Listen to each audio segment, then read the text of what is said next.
here's what I see that happens a lot. Is these fish will set up days like last week. I was fishing. I fished every day last week. You know, I was catching, it was really cold, sleet and raining and things like that. These fish were stuck on these types of areas, on these points with that deep water. They had to have it close.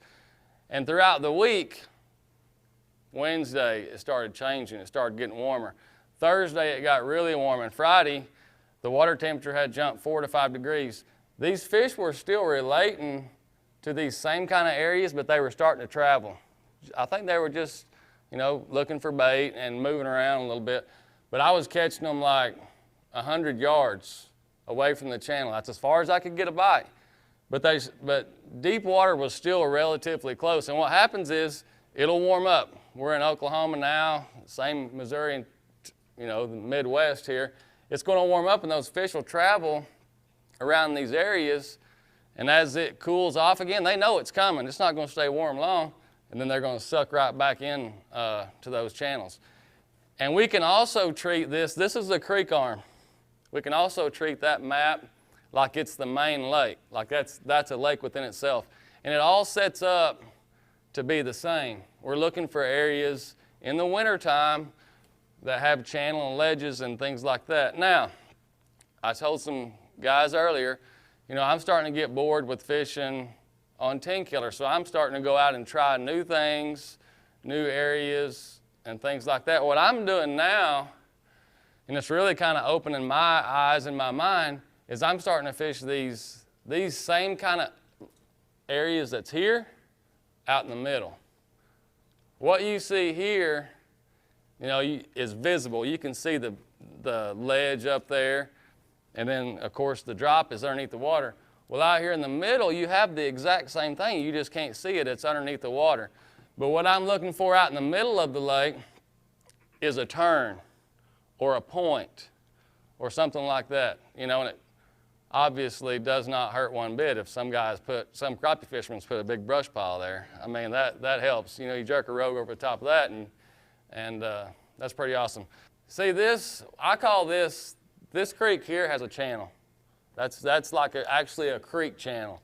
This here is what I call excuse my hillbilly language, a holler creek. It really doesn't have a channel, but it has a lot of deep water in it.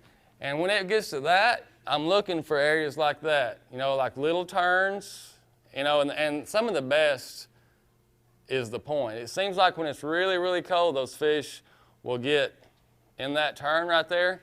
And as it gets warmer, they'll slide up there on that shallow water, on that point, and eat and move around. And I try, we don't have a picture of it here, maybe this right here.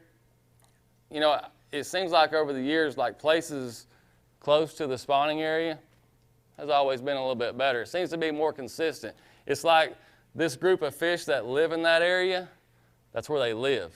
They hang out here in the wintertime, they slide up there and eat, and then they go back in that bay and they spawn. So I try Grand. You know, that's why I fish around Horse Creek a lot, Horse Creek and Honey Creek and Drowning Creek. I mean, that's like spawning, that's the spawning grounds. That's where I feel like the greatest numbers of fish and the greatest numbers of big fish live. This is, as I was talking about earlier, things that happen underneath the water that we don't see. Some of the places that I'm fishing now, some of the pictures that you see on Facebook with the big smallmouth and things like that, I'm fishing areas that look just like this that are underneath the water that you can't see. Out in the middle where the contour lines are sharp, that's what that looks like underneath the water. And I'm going to show you something real quick because I've kind of, yeah. See this area right there where the B is, where the bluff is vertical? And then you have this area here and here where I call it shelving. If you find that shelving, that's usually the juice. That's usually where they're going to be at. On occasion, they tend to get more on this straight vertical stuff, but more times than not, if I can find this shelving off the edge, that's where you're going to catch them.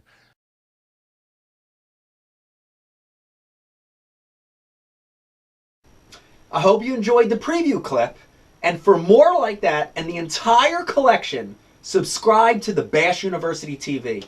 And if you want the tackle that you see on there, I want you to go to the Bass University Tackle Shop, powered by Tackle Warehouse, and click right here, and it's all at your fingertips. You want to become a better angler? You want to catch more and bigger bass at your local pond? Then check out Bass University TV for hardcore bass fishing information. Hey, I'm Pete Gluzek, And I'm Mike Iaconelli. and this is Bass University TV. Welcome to Bass University TV, an online video training course where you'll learn champion bass fishing techniques from pro anglers Pete Gluzek, Mike Iaconelli, and their talented special guests. Everywhere I go in the country, I'm trying to use these techniques because I catch big fish that way. From on the water to in the classroom, We want to use that bait to help make that area even smaller and really find that sweet spot. you'll learn sound techniques and strong fundamental bass fishing skills. You want something that's got a nice limber action, that's going to allow you to build pressure and keep those hooks pinned against that fish's mouth. Watch hours of video content on multiple topics at your own pace for a low monthly fee. Cancel at any time. Hold on, because you're going to catch some big fish.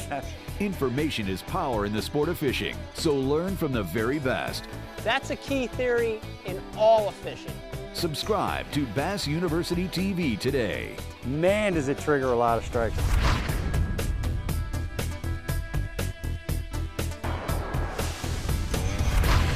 Here's the part that you're not going to hear anywhere else. This is the Bass University TV exclusive.